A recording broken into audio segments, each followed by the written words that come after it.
नमस्कार, मैं दिव्या मनोज सिंह अपने चैनल में आपका स्वागत करती हूँ। दोस्तों, कल मौनी अमावस्या पर महाकुंभ में जो हादसा हुआ, वो स्टैम्पेड की वजह से हुआ या कोई साजिश थी? क्योंकि अगर हम एक-एक चीज को बारीकी से देखें, तो यही लगता है कि वो एक साजिश के तहत हुआ। क्योंकि अगर हम योगी आदित्यनाथ जी की व्यवस्था और इंतजाम पर शक कर रहे हैं, तो बहुत ही गलत होगा वो, क्योंकि जो इंतजाम किए हुए हैं, जो व्यवस्था है, जो सुरक्षा व्यवस्था है, वो इतनी जबरदस्त वर्ल्ड क्लास है कि मतलब उस पर शक करना गलत होगा। पूरी दुनिया महाकुंभ की सुरक्षा और व्यवस्था की तारीफ कर रही है। हर जगह से नजर रखी जा रही है, ड्रोन कैमरास लगे हुए हैं, बाहर से पुलिस फोर्स बुलाई गई है। मतलब इतनी व्यवस्था, इतनी सुरक्षा होने के बाद भी अगर इस तरह का हादसा हो जाता है, तो यही कहा जा सकता है कि वो एक साजिश है। और 2 दिन पहले ही जो है अखिलेश यादव महाकुंभ स्नान करके आए हैं और उनके महाकुंभ स्नान के जस्ट 2 दिन बाद ही ये हादसा हो जाता है। क्या अखिलेश यादव को महाकुंभ की व्यवस्था और सुरक्षा हजम नहीं हुई? ऐसा ही लग रहा है, क्योंकि उन्होंने आकर जो बोला था व्यवस्था के बारे में, सुरक्षा के बारे में, जो उन्होंने बोला था महाकुंभ के बारे में, तो ऐसा ही लग रहा है कि उनको व्यवस्था देखकर खुशी नहीं हुई थी। कुछ लोग पूरे हादसे का जो श्रेय है वो प्रशासन को दे रहे हैं कि प्रशासन की गलती है, प्रशासन निकम्मा है। लेकिन ऐसा नहीं है, प्रशासन की गलती इसमें बिल्कुल भी नहीं थी। जो गलती थी वो कुछ लोगों की थी और कुछ लोगों की वजह से ही ये हादसा हुआ। और जो लोग आए, कहां से आए, कौन थे, कुछ नहीं पता इस बारे में। बस इतना पता है कि वो लाल झंडा लिए हुए थे हाथ में और उन्होंने आकर लोगों में धक्का मुक्की करना शुरू कर दिया, सोए हुए लोगों पर चढ़ने लगे और उनका शोर सुनकर और लोग भी भागने लगे कि मतलब कुछ तो हो गया है, जिस वजह से भगदड़ मच रही है। और वो लोग भाग रहे थे, इस वजह से और लोगों ने भी भागना शुरू किया, जिस वजह से वहां पर भगदड़ का माहौल बन गया। वहां पर घटना स्थल पर जो चश्मदीद गवाह थे, उन लोगों ने ये बात बताई है। यहाँ पे ये झंडा, लाल झंडा लेके आया था और जानबूझ के ढकला है सबको, जानबूझ के। थे लोग इधर से हम लोग नहाने जा रहे थे। उधर से 5-6 मतलब करीब 10 लड़के सिर्फ कच्छा पे आए, कोई सब लेडीज को दाब दिए। हाँ, एक पे एक बैग पे ऐसे ऐसे दाब रहे थे। जानबूझ के दाब रहे थे? हाँ, जानबूझ कर जाते हैं। हाँ, ये लगा रहे थे, गले पे यहाँ पे लगा रहे थे। हाँ। दाब लगा के दबा रहे थे और हंस रहे थे खाली। मौनी अमावस्या का स्नान करने निकली तो भीड़ तो थी और हम लोग सभी श्रद्धालु आराम से जा रहे थे, किसी को कोई कष्ट नहीं था। एक दूसरे से सटके भी जा रहे थे तो आराम से जा रहे थे। तभी पीछे से हुड़दंग की आवाज़ आई, कुछ लोगों की, जो पता नहीं क्या बोल रहे थे, भगवान का नाम नहीं ले रहे थे पर कुछ बोल रहे थे। ऐसा हमें समझ में नहीं आया कि वो लोग क्या बोल रहे हैं। हुड़दंग मचा रहे थे और पीछे से धक्का देते हुए एकदम से कहते थे हटो हटो हटो, और ढकेलते हुए आगे बढ़ ही जाते थे, जिससे कि कुछ लोग गिरते गिरते बचते थे, कोई किसी को पकड़ लेता था, कोई किसी को पकड़ लेता था, और कैसे कैसे करके ही हम लोग गए हैं। कुछ लड़के थे, लगभग 6-7 लड़कों का ग्रुप था। वो हुड़दंग टाइप का मचा रहे थे नहाते वक्त भी, और बाहर निकले तो शोर मचा रहे थे। अब पीछे पब्लिक है काफी ज्यादा, शोर मचाओगे एकदम, कुछ अनशन बोलोगे, भागो या धक्का दोगे किसी को, भागने के लिए भी बोल रहे थे, भागने को बोलो, धक्का दे के अपना साइड में कर लिए। और जब लोगों के मन में एक डर आ गया कि पीछे भागदड़ है, तो वो तो भाई भागेंगे। और जो साइड में लोग लेटे हुए थे उनपे ही सब हुआ है दिक्कतें, वही लोग घायल हुए हैं। अरे सच है, स्टैम्पेड हुआ, भीड़ का हिस्सा मैं भी था, आगे पीछे 1-2 अली का फर्क रहा होगा, और मैं अपने परिवार के साथ सुरक्षित अपने आश्रम में आ गया हूँ। 3 किलोमीटर चलने के लिए मुझे 4 घंटे लगे और सुरक्षित आ गया हूँ। और इसमें ना प्रशासन की गलती नहीं मानता हूँ मैं। प्रशासन ने ना चारों तरफ गंगा घाट बनाए हुए हैं, आप स्नान कर सकते हैं, बट हम जैसे लोगों ने जाना होता है संगम घाट पे ही।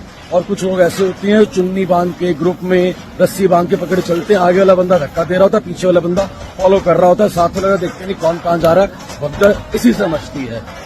एनीहाउ, तो जो लोग प्रशासन को दोष दे रहे हैं, वो बिल्कुल गलत है। प्रशासन की इसमें बिल्कुल भी कोई गलती नहीं है, बल्कि प्रशासन ने तो सोए हुए लोगों के लिए रात में ही अनाउंसमेंट कर दिया था कि आप उठ जाइए और स्नान के लिए जाइए, ताकि जो बाद में लोग आने वाले हैं उनसे भीड़ बढ़ेगी और भगदड़ न मच जाए। आप लोग पहले आए हैं तो पहले स्नान कर लीजिए, लेकिन लोगों ने प्रशासन की बात इधर से सुनकर इधर से निकाल दी। सभी श्रद्धालु सुन लें, यहाँ लेटे रहने से कोई फायदा नहीं है।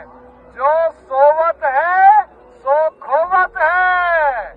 उठिए उठिए, स्नान करिए, और ये आपके सुरक्षित रहने के लिए बहुत आएंगे और भगदड़ मचने की संभावना है। आप पहले आ गए हैं तो आपको सबसे पहले अमृत मिल जाना चाहिए। सभी श्रद्धालुओं से करबद्ध निवेदन है, उठे उठे।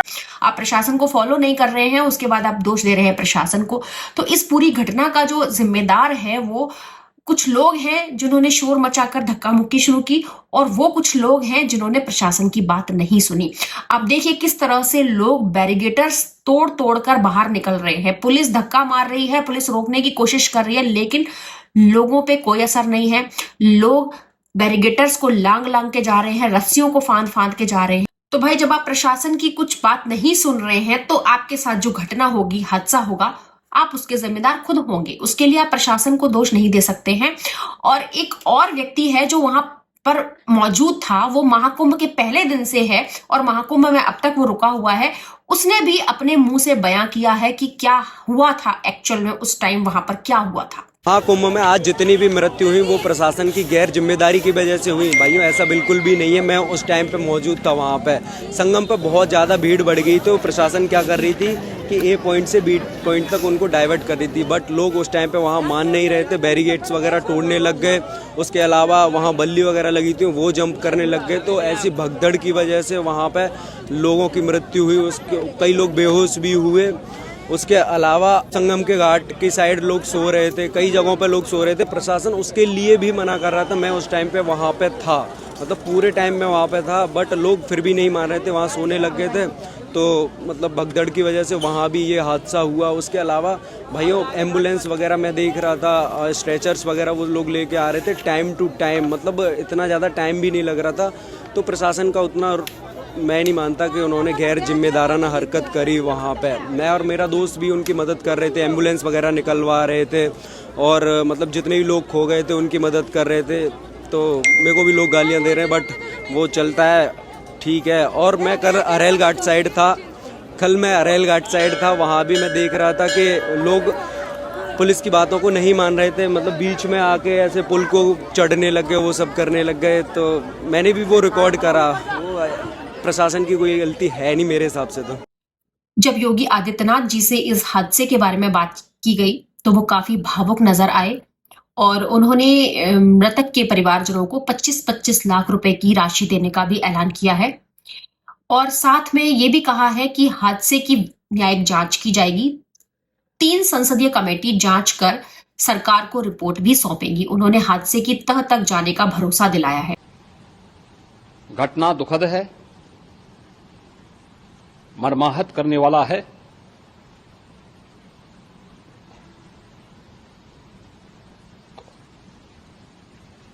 उन सभी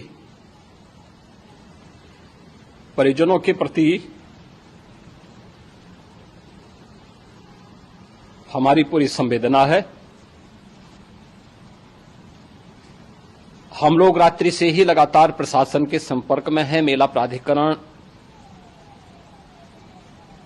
पुलिस प्रशासन, एनडीआरएफ, एसडीआरएफ,